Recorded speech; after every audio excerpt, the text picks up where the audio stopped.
Right మరొక breaking చూస్తున్నాం. Senior నటుడు మోహన్ బాబుకు సంబంధించి తెలంగాణ హైకోర్టులో భారీ ఊరట లభించింది. నెల 24 వరకు పోలీసుల ముందు హాజరుకు మోహన్ బాబును మినహాయిస్తూ తీర్పునిచ్చింది కోర్టు. మోహన్ బాబు పిటిషన్ ఇచ్చారు. దీంతో పిటిషన్పై జస్టిస్ బి విజయసేన్ రెడ్డి విచారణ చేపట్టి తీర్పునిచ్చారు. ఇక ఈ కేసు నెల 24వ తేదీకి వాయిదా వేసింది హైకోర్టు.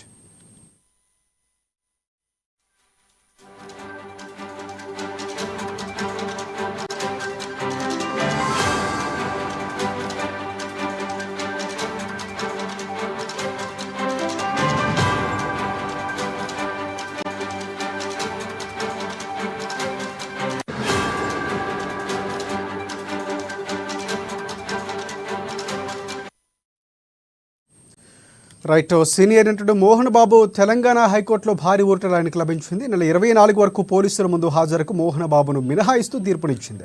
పోలీసుల నోటీసులపై స్టే ఇవ్వాలని మోహన్ బాబు పిటిషన్ ఇచ్చారు. దీంతో పిటిషన్పై జస్టిస్ బి విజయసేన్ రెడ్డి విచారణ చేపట్టిన తీర్పునిచ్చారు. ఇక ఈ కేసు నెల 24వ తేదీకు వాయిదా వేసింది హైకోర్టు. ఇదే అంశానికి సంబంధించి పూర్తి అప్డేట్స్ అందించేందుకు మా ఇన్పుట్ ఎడిటర్ శ్రీనివాస్ మనకి ఫోన్ లైన్లో సిద్ధంగా ఉన్నారు. శ్రీనివాస్, చెప్పండి, ప్రధానంగా చాలా మరుపులు తిరుగుతుంది మోహన్ బాబుకు సంబంధించి.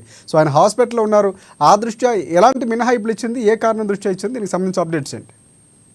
రైట్ రాజశేఖర్, ఏదైతే మంచు మోహన్ బాబు కుటుంబ వ్యవహారము ఆస్తి తగాదాలు కాస్త చినికి గాల్వానుగా మారాయి.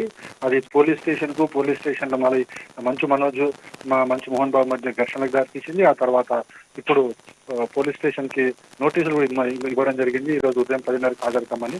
ఆ తర్వాత కోర్టు కూడా వెళ్ళడం జరిగింది. మొత్తానికి చూసుకుంటే కనుక ఈ వ్యవహారంలో ఒక్కొక్కటిగా ఒక్కో రకంగా జరుగుతుందని చెప్పొచ్చు. అయితే మొత్తంగా చూసుకుంటే కనుక ఏదైతే పోలీసుల వ్యవహార శైలి కావచ్చు, లేకపోతే తనకి నోటీసులు ఇచ్చి ఉదయం 10:30కు రాచకొండపల్లి పోలీస్ కమిషనరేట్ రమ్మని పోలీసులు ఏదైతే నోటీసులు ఇవ్వడం జరిగిందో దాని మీద మంచు మోహన్ బాబు కోర్టుకి ఆశ్రయించడం జరిగింది.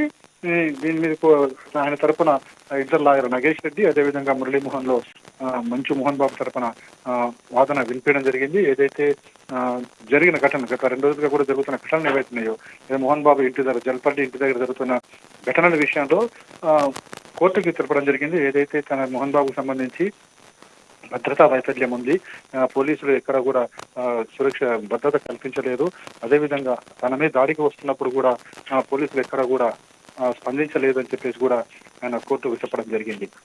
అయితే ఏదైతే ఘర్షణలకు సంబంధించి కావచ్చు, అదేవిధంగా ఏదైతే లైసెన్స్ వీళ్ళ దగ్గర లైసెన్స్ కూడా ఉన్నాయి. సో గన్ లైసెన్స్ కూడా తీసుకోవాలని చెప్పేసి పోలీసులు ఆదేశాలు జారీ చేశారు. అయితే ముఖ్యంగా ఏదైతే జల్పల్లి నివాసం జరిగిన ఘర్షణలకు సంబంధించి మోహన్ బాబు ఏదైతే దాడి చేశారో, ఒక విలేకరి మీద మీడియా సిబ్బంది మీద దాడి జరిగింది. దానికి సంబంధించి కావచ్చు, ఇవన్నిటి మీద కూడా స్పందించిన పోలీసులు మోహన్ బాబుని ఈరోజు ఉదయం 10:30కి హాజరుకామని చెప్పారు. అయితే ఎప్పుడైతే ఈ ఘర్షణ జరిగిన తర్వాత మోహన్ బాబు కాస్త ఆరోగ్యం క్షీణించడం జరిగింది. దాంతో ఆయన హాస్పిటల్లో కూడా చేరారు. అయితే అక్కడ ఆసుపత్రి వర్గాలు అందించిన సమాచారం ప్రకారం ఆయన కాస్త బీపీతో బాధపడుతున్నారని చెప్పి కూడా చెప్పడం జరిగింది.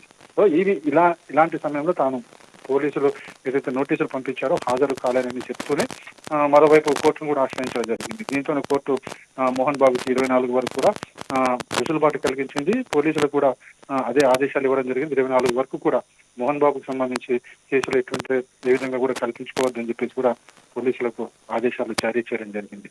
మరోవైపు మంచు మనోజ్ ఏదైతే మోహన్ బాబుతో మంచు కుమారుడు మంచు మనోజ్ కూడా రాచకొండ పోలీస్ కమిషనర్కి ₹1,00,000 బాండ్ సమర్పించడం జరిగింది.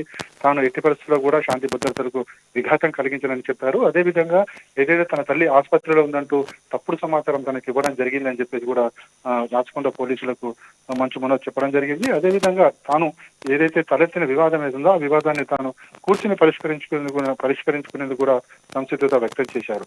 మొత్తానికైతే ఈ మంచు ఫ్యామిలీలో ఏదైతే గొడవ జరుగుతుందో ఆస్తి తగాదాలకు సంబంధించి ఈ గొడవ అయితే ఇప్పటికైతే సద్దు మరుగుతుందా లేదా, లేకపోతే నెక్స్ట్ ఏముండబోతుందని కూడా ఒక సస్పెన్స్ అయితే కనిపిస్తుంది. Rajasekhar, right, thanks for updates Srinivas.